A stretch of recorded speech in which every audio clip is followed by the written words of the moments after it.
has sido bueno, tú has sido justo, misericordioso, tú has sido fiel. Tú has sido bueno, tú has sido justo, misericordioso, tú has sido fiel. Y al pensar en dónde estaba y cómo tu mano me rescató, cuando veo que ahora soy libre por tu palabra y tu perdón, tu paz siempre estuvo conmigo, tu amor nunca dejó de ser. Y en cada montaña subimos, nunca estuve sola, nunca tuve miedo. Tú has sido bueno, tú has sido justo, misericordioso, tú has sido fiel, tú has sido bueno, tú has sido justo, misericordioso, tú has sido fiel. Así es, chicos hermosos. Espero que estén muy bien. Y bueno, aquí estoy de nuevo, ¿verdad? Para compartirles lo que es la palabra de Dios, lo que es la Biblia. Estamos viendo hombres y mujeres de la Biblia. Y bueno, hoy vamos a ver el hermano de Moisés y la hermana de Moisés llamada María, Aarón y María. Ese es el estudio de este día. Y bueno, vamos a orar. Te damos gracias, Padre, en el nombre de Jesús, por tu palabra. Señor, pongo mi mente, mi corazón y mi boca para que tú los uses y que este estudio sea de bendición a las personas que lo escuchen. En el nombre de Jesús. Amén. Y bueno, Aarón, el hermano mayor de Moisés, su mano derecha y portavoz durante el tiempo del Éxodo, recibió un llamamiento divino muy alto, que era el servir como sacerdote para Moisés, que era el libertador de la nación de Israel. Esto está en el libro de Levítico, el capítulo 8, del versículo 1 al 36. Como esta enorme tarea implicaba también una gran responsabilidad, un hombre así tiene que vivir de una manera irreprochable, porque muchas personas lo están observando, están viendo su vida, está delante de todo un pueblo, por lo tanto tiene que ser una persona digna de servicio a Dios. Por desgracia, Aarón demostró debilidad a la hora de concesiones sabias. Le faltó sabiduría. En un momento crucial en que Moisés y el pueblo necesitaban que él se mantuviera firme, él cedió al clamor del pueblo, al clamor de los israelitas, al desesperarse porque Moisés había subido al monte Sinaí a recibir la dirección de Dios, a recibir el mandato de Dios para el pueblo. Entonces, al ver el pueblo que Moisés no bajaba, ellos pensaron que le había sucedido algo grave a Moisés y decidieron entonces dirigirse por ellos mismos. De esta manera convencieron a Aarón para que fabricara un becerro de oro para adorarlo, porque dijeron, ya Dios nos abandonó, el líder Moisés ya desapareció y no viene. Entonces, en esa desesperación hacen que Aarón, en lugar de mantenerse firme esperando a que Moisés regresara, les pide a todos que les den entonces oro, ¿verdad? Para hacerles un dios de oro, para que según eso se entretuviera el pueblo, mientras de que regresaba Moisés. Por esta falta, Aarón perdió lo mejor que Dios tenía para él y condenó a muchos israelitas a tener un encuentro fatal con el Dios Santo. La transgresión del sacerdote Aarón condujo a la muerte a más de 3,000 personas del pueblo de Dios. Esto está en Éxodo capítulo 32, versículo 28. Esto quiere decir que como líderes en ahora sí el llamado que Dios haya dado, ya sea del sacerdocio, del pastorado, como nosotros lo conocemos, o como alguno de los ministerios, como es el maestro, como el evangelista, el profeta, tenemos mucha responsabilidad en qué es lo que vamos a compartir a las personas. De que todo lo que nosotros hablemos vaya como centro nuestro Señor Jesucristo. Porque si nosotros hablamos poniéndonos como centro nosotros, ¿verdad? Entonces la gente se va a dirigir hacia nosotros toda la atención y no hacia Dios. Y no estaremos haciendo un trabajo adecuado. Entonces lo máximo que debemos de aprender con este estudio de Aarón y de María es a llevar al pueblo hacia Dios, no hacia nosotros. Aún en la adoración, Moisés solo hacía lo que Dios le mandaba. Por eso Dios lo había escogido, ¿sí? La Biblia nos habla de Moisés que era el hombre más manso de toda la tierra. Se había vuelto un hombre obediente a la voz de Dios. Y es muy diferente ser obediente a la voz de Dios que ser obediente a la voz de lo humano, a la voz de las personas. Porque un líder no debe dejarse manipular por las personas, no debe dejar de hacer las cosas que Dios le está mandando hacer por hacer la voluntad de otras personas. Así también hoy por eso nos dio las escrituras en la Biblia este pasaje. Dios es quien dirige y nosotros debemos de seguir sus instrucciones. Esto lo entendieron más bien los más grandes hombres de fe que vemos en la Biblia. Y nosotros también debemos de hacer lo mismo, chicos. Porque si algo quiere nuestro Padre Dios es que nosotros nos parezcamos a Jesucristo, su único Hijo, a Jesús nuestro Señor. ¿Por qué? Porque Él fue obediente hasta la muerte. Y una muerte muy dolorosa, la muerte de cruz de aquellos tiempos.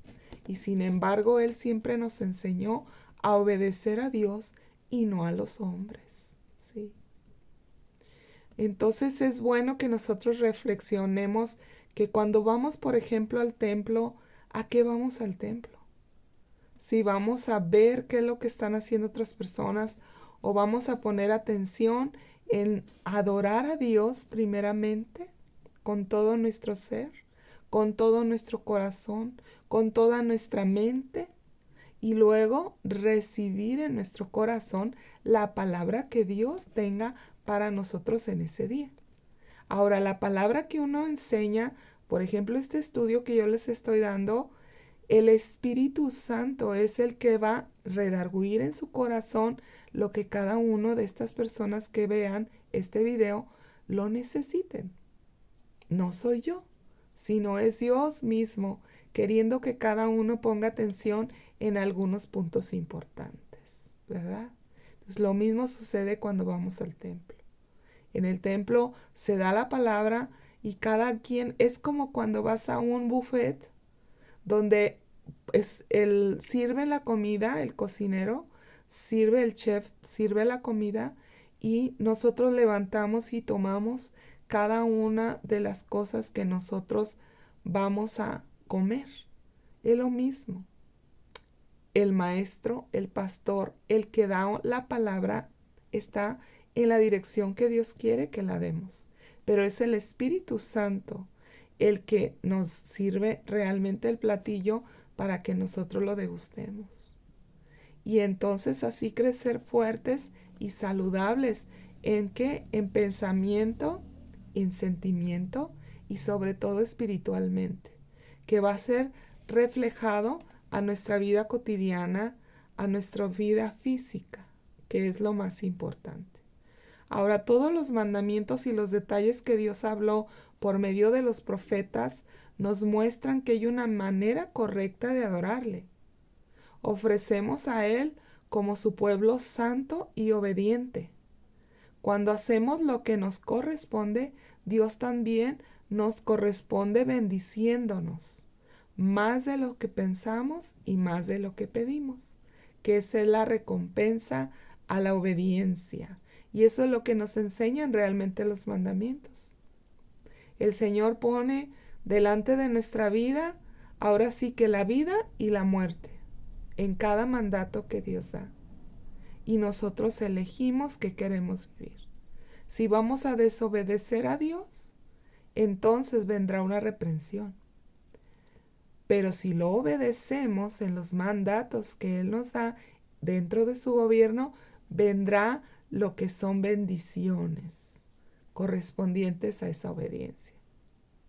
Aunque hemos sido salvados por la gracia y por la fe en nuestro Señor Jesucristo, esto lo dice Efesios capítulo 2, versículo 8, no es por obras para que nadie se gloríe, sino es por poner la fe en Jesucristo nuestro Señor, que vino para salvarnos. Él es el único camino que nos lleva al cielo o nos lleva al Padre, a Dios, porque Dios es el cielo, ¿sí? No podemos olvidar que Dios insiste que lo tratemos como santo, especialmente cuando le servimos. Por eso la Biblia nos dice que Dios es santo, santo, santo, 3 veces santo. Cuando la Biblia nos remarca un versículo más de 2 veces o más de una vez, esto quiere decir que pongamos mucha atención porque es muy importante. Después de una descripción de los sacrificios, vienen los pormenores concernientes a los sacrificios de los sacerdotes y de los santos. Esto es lo que demanda un sacerdocio santo. Por tanto, Moisés consagra a Aarón y a sus 4 hijos para ministrar en el tabernáculo. Entonces, aquí estamos leyendo que Dios le dice a Moisés: levántame sacerdotes para el servicio mío, para que me atiendan a mí, para que me sirvan y el pueblo vea cómo deben de servirme, mis ministros, ¿sí?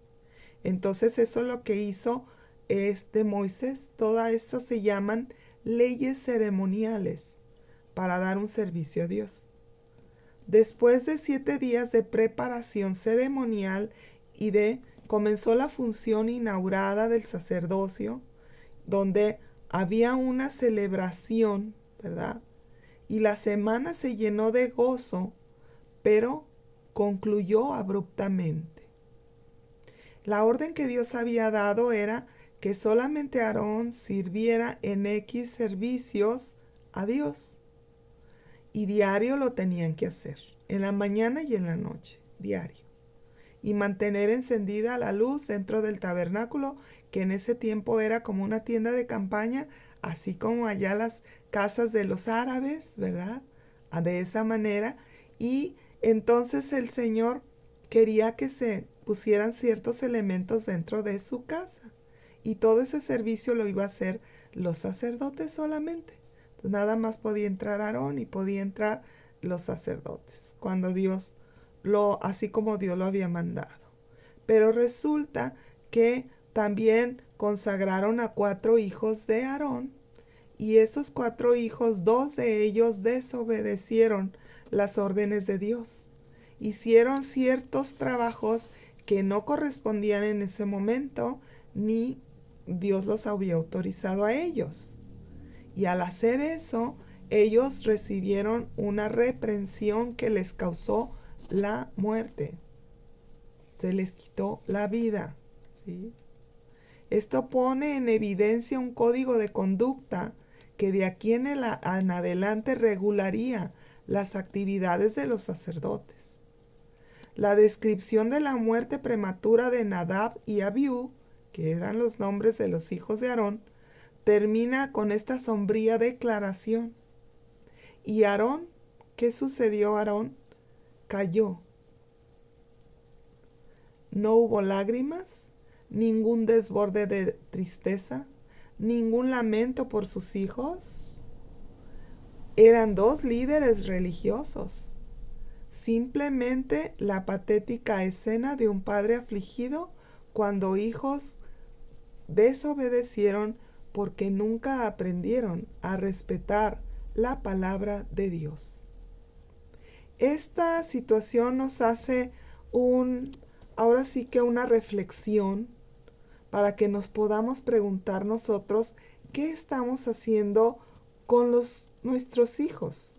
Si nosotros tenemos hijos o si tenemos niños, sobre todo, porque toda la formación se da según la psicología humana, se da del niño desde que nace, desde 1 año hasta los 7 años. Si de 1 año a 7 nosotros no hemos formado fundamentos sólidos sobre la vida de nuestros hijos, ellos van a deformarse en la adolescencia porque no tuvieron bases sólidas. Y lo más importante es, como lo hemos estudiado en otras ocasiones, el fundamento del amor primeramente a Dios. Si nosotros fundamentamos a nuestros niños a amar a Dios por sobre todas las cosas, esos chicos van a estar fuertes. Porque sea lo que sea que enfrenten en la vida, van a saber que hay un ser superior que los ama, que los cuida y que los mantiene con vida. Y ese es nuestro Dios. El otro fundamento que debemos de poner en ellos también es de amor, pero también amor al prójimo. Si enseñamos a amar a nuestros hijos, a las personas que conviven a su alrededor, llámese los padres, llámense los abuelos, llámense los hermanos, llámense primos, todos los que conviven cercanos a ellos, que eso es nuestro prójimo, estos niños también van a estar fundamentados fuertemente en la raíz que es la familia. Y para quien no sabe, las familias son las raíces de la sociedad. Si todos tuviéramos ese amor al prójimo, otra sociedad tendríamos, otras colonias tendríamos, otras ciudades tendríamos, ¿verdad? Entonces es muy importante los mandamientos que Dios nos da, poner suma atención, ¿sí? Entonces en el Antiguo Testamento Dios dio 10 mandamientos a los hombres que era para su gobierno, no era para salvarse, no era para ir al cielo. Era para que ellos aprendieran a vivir en un orden aquí en la tierra. Para eso son los mandamientos, ¿sí? Aquí podemos ver que los niños son muy receptivos y aceptan el consejo, pero también sus ojos están muy abiertos al ejemplo alrededor de su vida. Por ejemplo, a la hora de comer, a la hora de ir al templo, todo lo que vean hacer a sus padres, lo mismo van a hacer los niños. Yo estoy sumamente agradecida con mis padres porque ellos me fundamentaron en el amor a Dios y nunca lo he dejado. Y ha sido una vida difícil, sí, como todos, pero tengo ese fundamento de aferrarme a lo que diga Dios, a lo que Él dirija, ¿sí? Entonces es importante eso.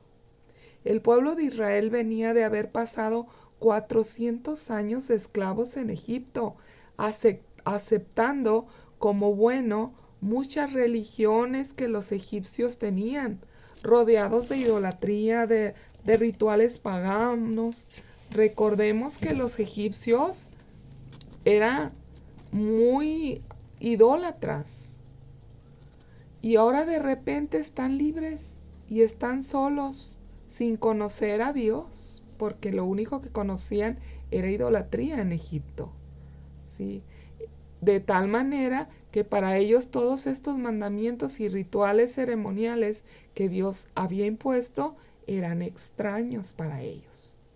Por eso Dios tuvo que permitir esta sentencia de muerte para que ellos vieran la realidad de la desobediencia, hacia dónde lleva el pecado. Y el pecado siempre va a llevar a la destrucción y a la muerte.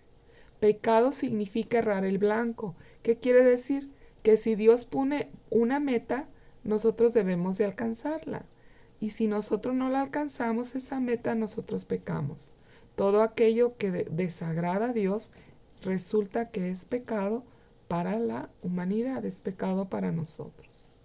Ahora, nuestro Dios es lento para la ira y es grande en misericordia, pero también dice la Biblia que es fuego consumidor. Y no tomará como inocente al culpable cuando no se ha arrepentido. Entonces, el arrepentimiento es el camino adecuado para que nosotros podamos tener salvación. ¿Salvación de qué? De todas las situaciones de reprensión que vienen por el pecado. ¿Sí? Ahora, saber esto y enseñarlo a nuestros hijos sería un buen paso para que ellos aprendan a tratar con un Dios que es santo, santo, santo. Cuando la Biblia remarca esto, como ya los decía, es muy importante también darnos cuenta de ello. Hay varias señales en que una persona esté caminando rectamente con Dios. Vamos a ver 3 de que una persona esté en temor a Dios. La Biblia dice que hay que andar en temor a Dios. Antiguamente se creía que el temor a Dios era tenerle miedo. Y no, lo que realmente la Biblia quiere decir con temor es respeto.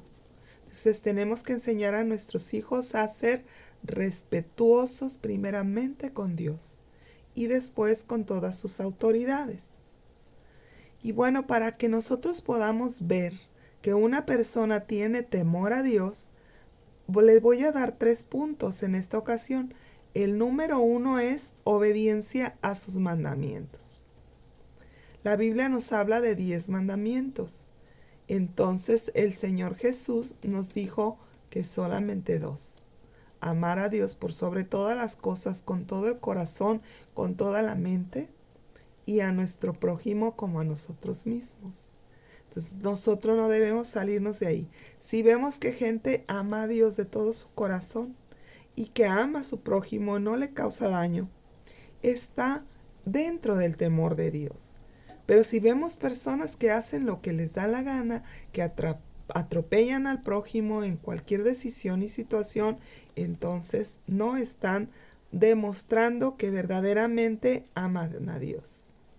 El Señor nos ha dado mandamientos muy específicos en su palabra y Él espera que los obedezcamos inmediatamente, así como lo hizo nuestro Señor Jesús, a todo lo que le mandaba a Dios.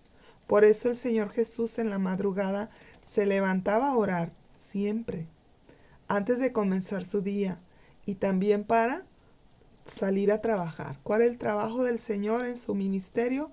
Ya era predicar el Evangelio. Llevar a las personas a conocer a Dios y su gobierno, ¿sí? Para que ellos fueran salvos. Ahora, no importa lo que otros puedan decir para ofrecernos un plan alternativo o muy atractivo que suena muy bien para desobedecer los mandamientos de Dios. Nunca debemos de seguir sus consejos.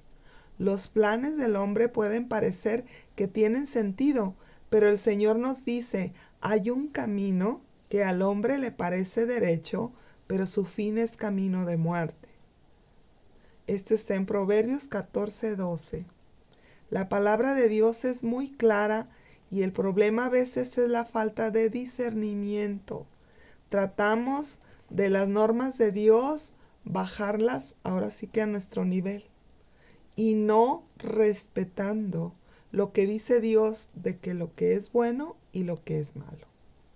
Muchos parece que conocen bien lo que es bueno o lo que es la voluntad de Dios para sus vidas, pero prefieren desobedecer, lo cual siempre llevará a la desesperanza, a la frustración y al sufrimiento. Muchas personas ni siquiera se dan cuenta que están desobedeciendo a Dios. Y sin embargo sus vidas se sienten sufrimiento, se sienten frustración por lo mismo, porque están desobedeciendo a Dios. El segundo punto para saber si la persona está en temor de Dios es el deseo de ser como Jesús. Esta es otra señal práctica de que se quiere vivir bajo la sujeción y temor de Dios. Los que aman de verdad a Dios como su Señor y Salvador querrían ser como Él. ¿Cómo vivió Jesús? En completa obediencia a Dios su Padre. hizo solo lo que el Padre le dijo que hiciera y dijo solo lo que el Padre quería que dijera. Lo que Jesús hizo es lo que debemos de hacer, no con nuestras mejores habilidades, sino con la obediencia y el Espíritu Santo que mora ahora en nosotros. El Espíritu Santo nos da el poder para vivir una vida como Jesús vivió aquí en la tierra. Nuestra responsabilidad es pedirle que nos ayude, que nos guíe, que nos aconseje y nos capacite para obedecer. Ahí tenemos varios puntos para orar, chicos. Muchas veces cuando nos acercamos a orar, que orar es platicar, orar es así como yo estoy platicando con ustedes, es lo mismo. Sentarte y platica con Dios. Dile de tu corazón. Puedes pedirle esto, puedes pedirle que te guíe en el camino de su verdad, que te guíe y que te ayude a tener sabiduría para hacer lo que sea su voluntad, lo mejor para tu vida y tu familia.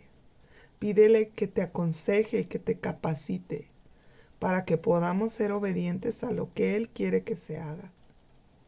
Cuando más dejamos al Espíritu Santo obrar a través de nosotros, más Dios nos dará de Él para ver milagros, para ver señales, para ver prodigios, para ver tantas cosas maravillosas que Dios puede hacer si nosotros le damos el lugar que le corresponde. El tercer punto para ver una vida que le teme a Dios, una vida que camina con Dios, es una vida valerosa. También es una señal de estar viviendo en obediencia y respeto a Dios. Quienes le temen a la humanidad y a los demás, a las demás personas o a los desastres meteorológicos y todo lo que vivimos en esta tierra, estamos demostrando que no estamos dentro del temor de Dios. ¿Por qué? Porque hemos puesto otras cosas en el centro de nuestra vida y el temor nos gobierna en lugar de el respeto a Dios. Entonces, si Dios está en control, ¿verdad? No tenemos que temer a nada, ni a los terremotos, ni a los maremotos, ni nada de esas situaciones de la tierra, porque Dios tiene control de ello. Dios tiene el control de la vida y de la muerte. Él sabe quién se va y quién no se va, a qué tiempo toca irse y a qué tiempo no. También Dios tiene el control absoluto de todas las cosas que suceden para la humanidad. Por eso no debemos de temer a los hombres, ni de la delincuencia, ni de los problemas de la humanidad, que si el dólar subió, que si bajó, que si tenemos comida, que si no. Dios es el que nos gobierna ahora. Esa es la diferencia de la humanidad a los hijos de Dios, que ahora tenemos un Padre y así como Él da de comer a todo lo que existe, a todo lo que Él gobierna, también nos da de comer a nosotros. Por lo tanto, no tenemos que estar tan atentos a otras cosas que a Dios. Y bueno, esto es lo que corresponde a lo que relata la Biblia acerca de Aarón. Ahora vamos a ver a María, la hermana de Aarón y de Moisés. ¿Qué cualidades piensa que tiene María?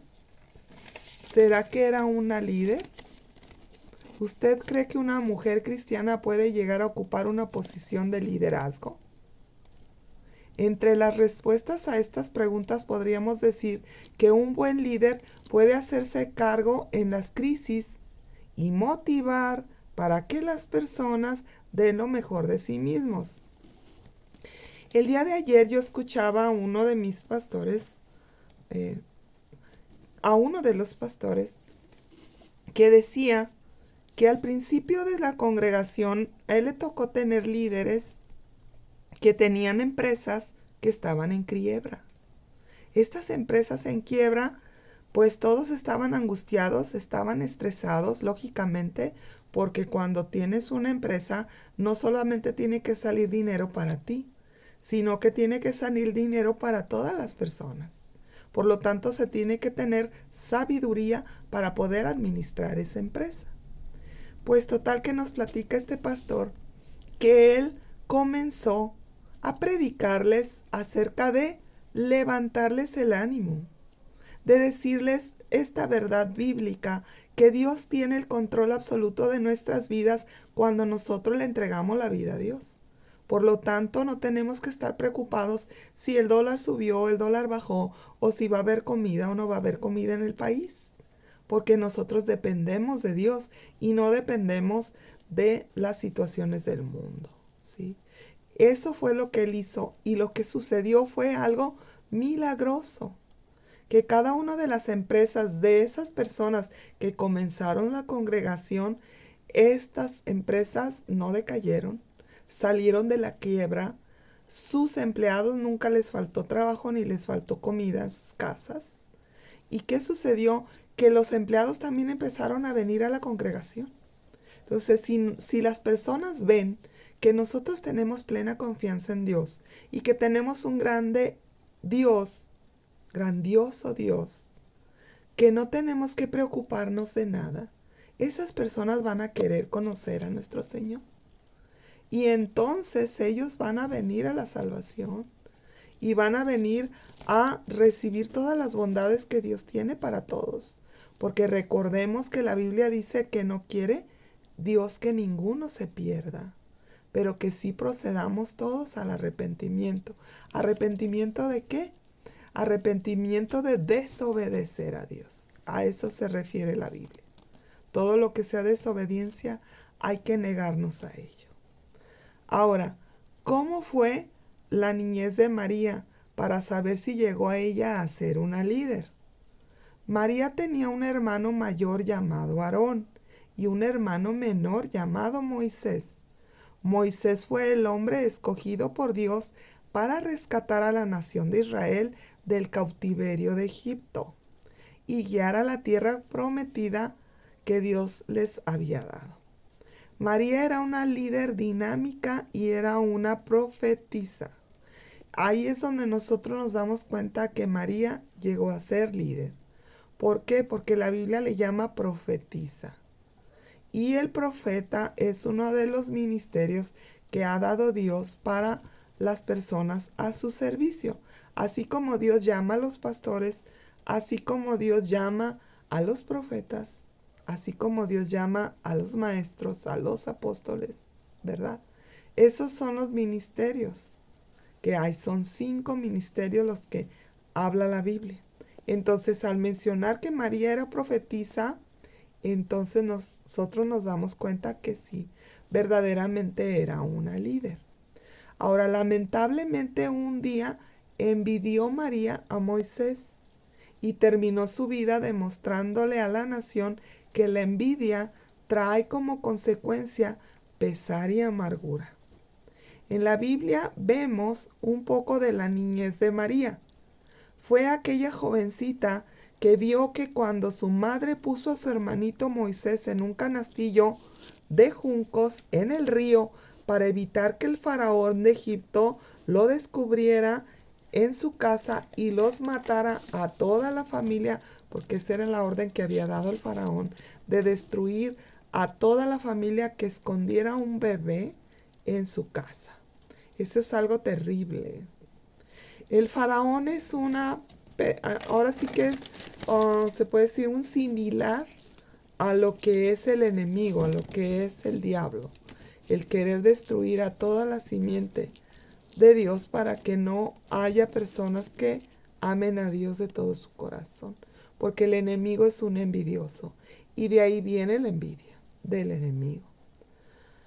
Pero María, apenas siendo una jovencita, mostró características de liderazgo al ser valiente y seguir el cauce del río donde su hermanito lloraba dentro de la cesta de juncos. Y por eso pudo ver cuando la hija del faraón vio la canastilla. Esto está en Éxodo, en el libro de Éxodo, capítulo 2, versículo 4 al 10. María venía de un hogar en donde se respetaba a Dios. Imagínese que su madre le había explicado que Dios protegía a este bebé. Dios protegería a este bebé. Sin duda, María tuvo que enfrentar y asumir desde temprana edad una gran responsabilidad. Sabía claramente que su familia corría peligro por haberse escondido de Faraón a su hermanito.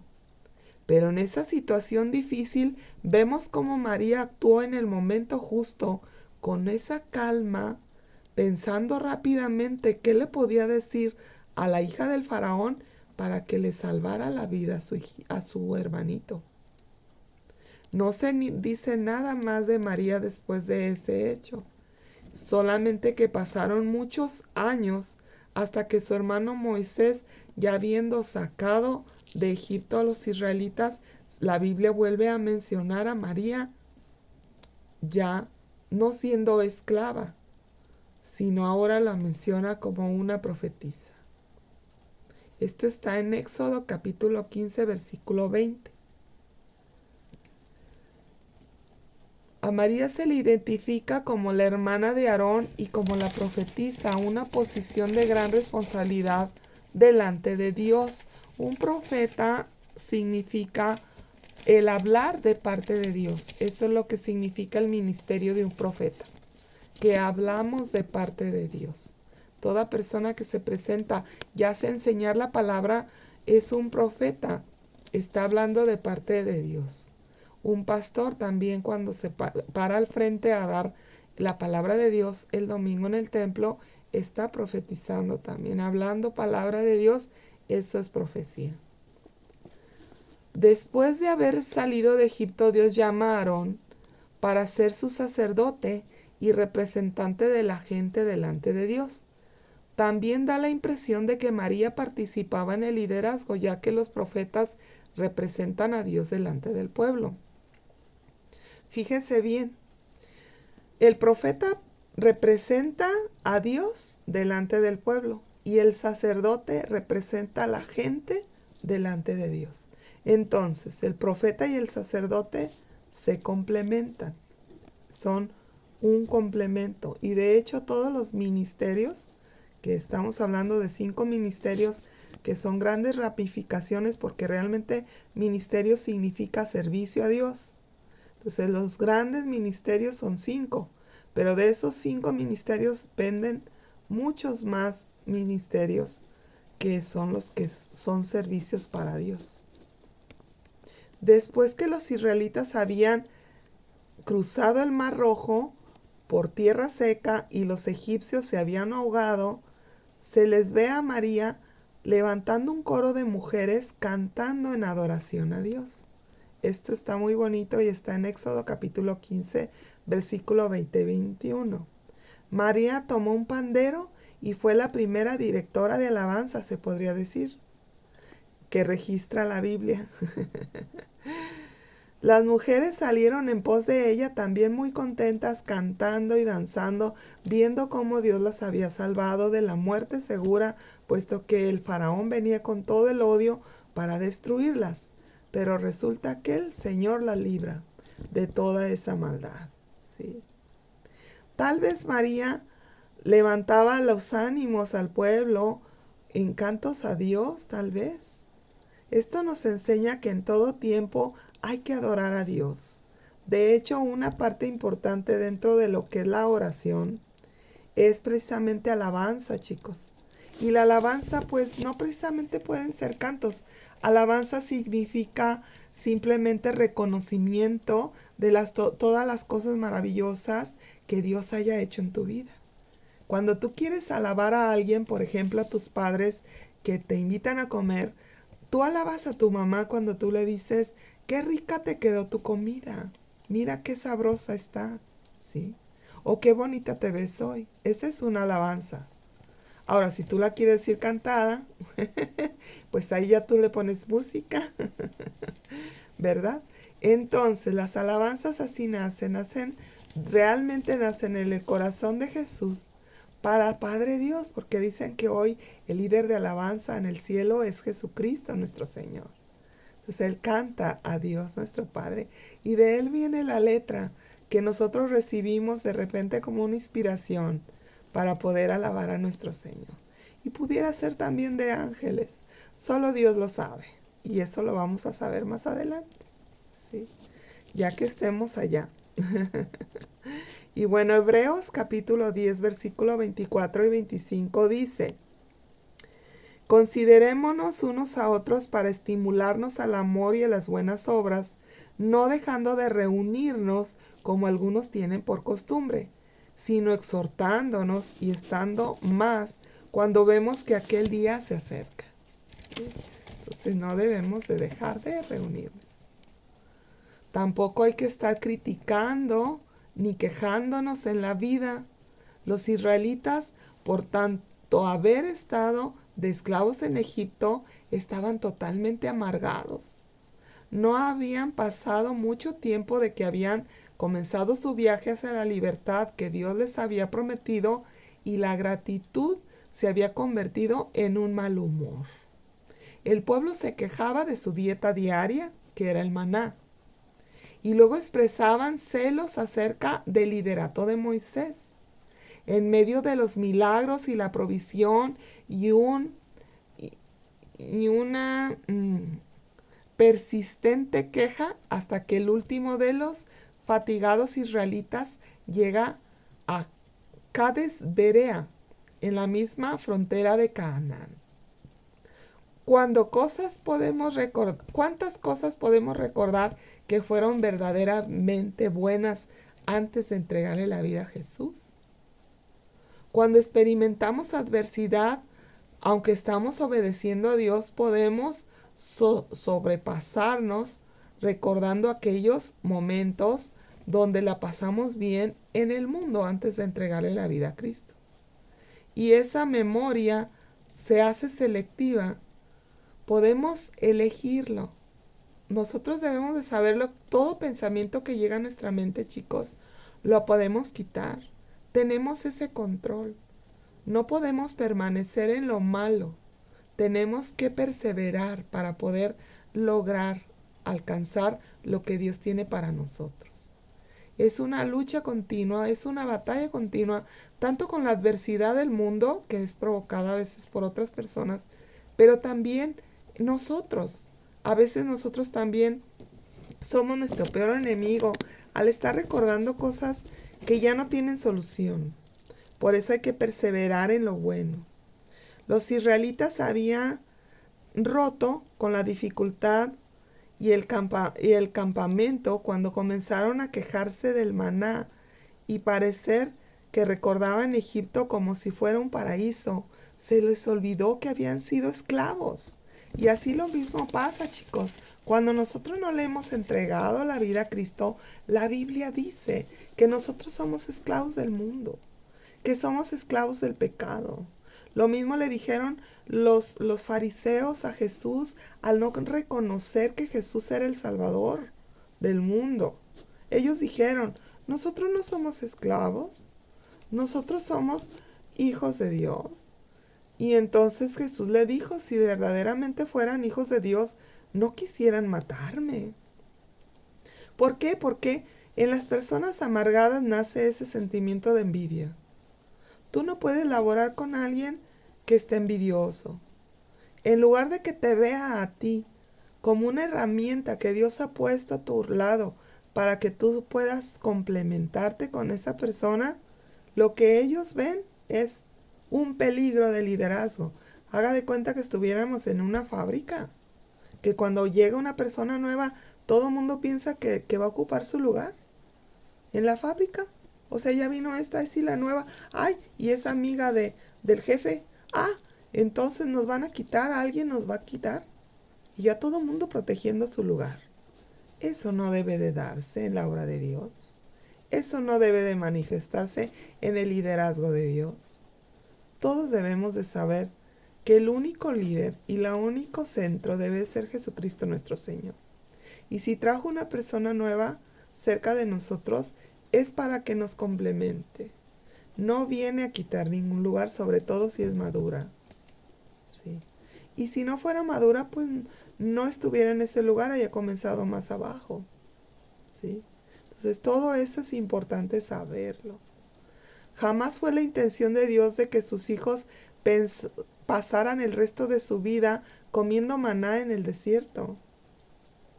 Pues parecía que ellos habían olvidado de la promesa de Dios de llamarlos a una tierra buena, donde fluye leche y miel.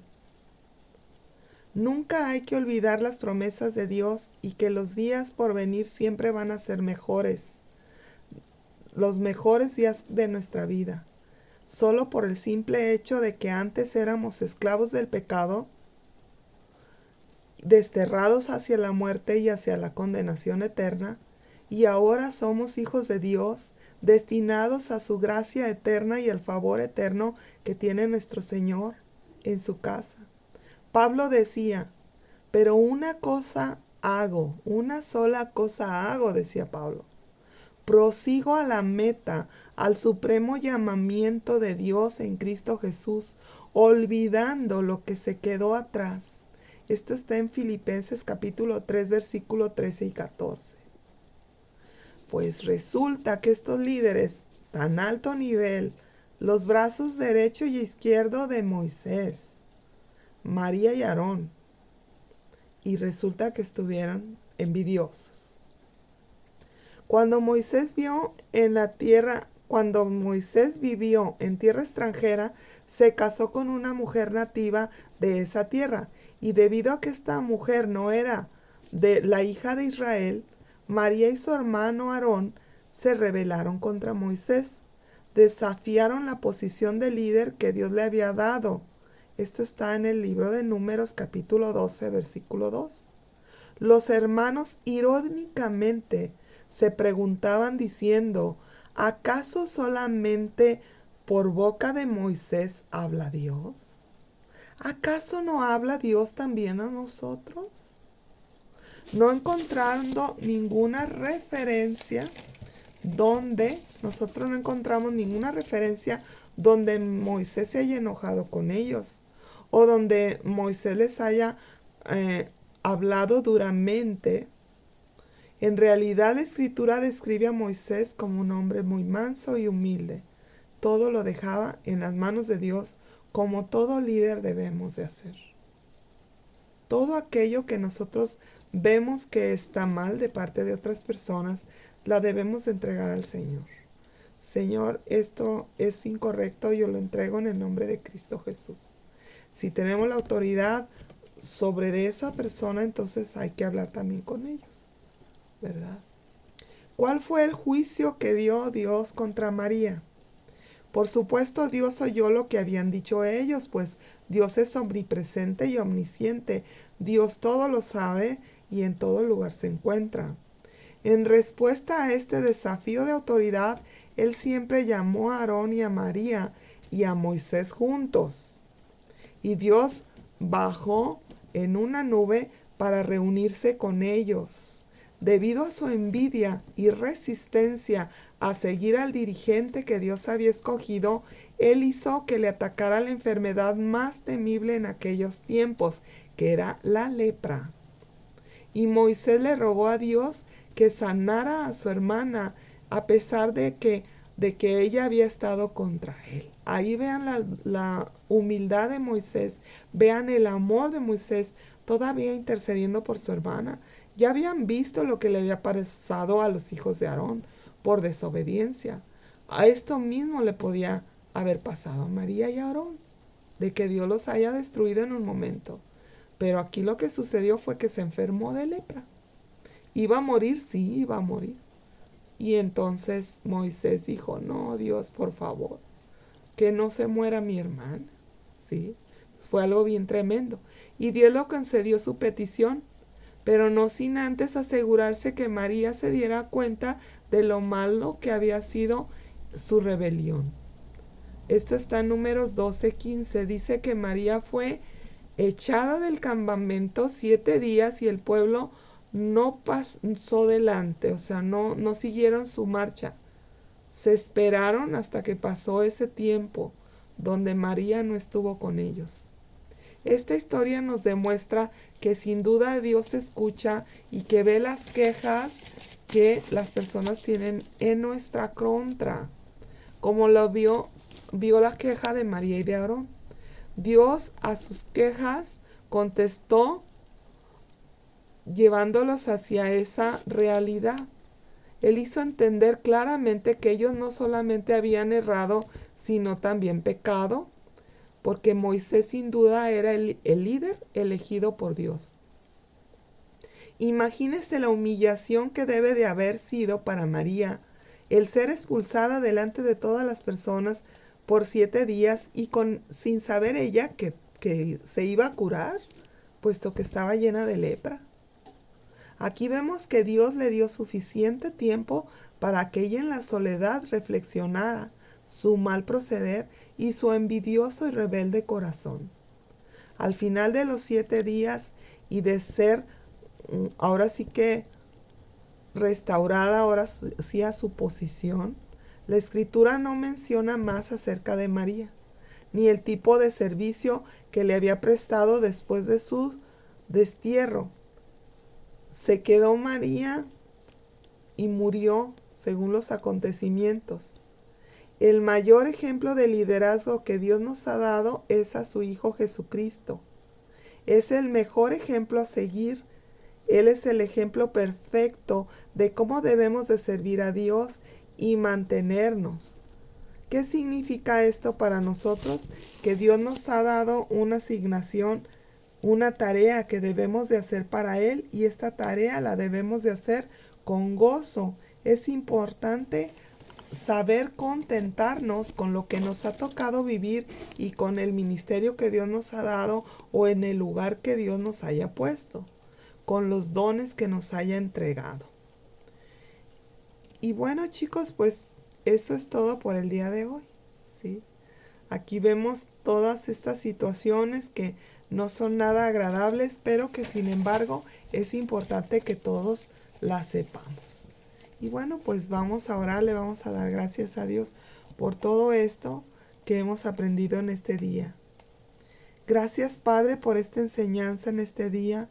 Hoy aprendimos a respetarte y a honrarte, a honrar tu presencia, a respetar a tus ungidos, que cada uno cumple el propósito por el cual tú los has puesto en ese lugar, y el respeto sobre todo a ellos.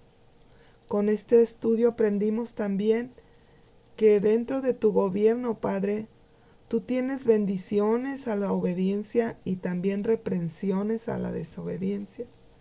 Ayúdanos, Señor, a caminar con sabiduría, haciendo tu voluntad siempre, respetando a nuestras autoridades y ayudándoles en lo que podamos, Señor, para que toda tu obra sea hecha y sea bendecida por ti, mi Dios, porque tú eres el que nos has levantado y nos has llamado.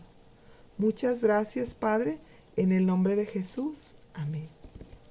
Y bueno, chicos, me pasé un poquito del tiempo estimado. Por lo regular son 40 minutos, pero necesitaba terminar este estudio para que la próxima vez que nos veamos otra historia de la Biblia, otro hombre o otra mujer del que podamos aprender algo. Que Dios los siga bendiciendo, que tengan un excelente día y si Dios quiere, les hablaré luego. Hasta pronto.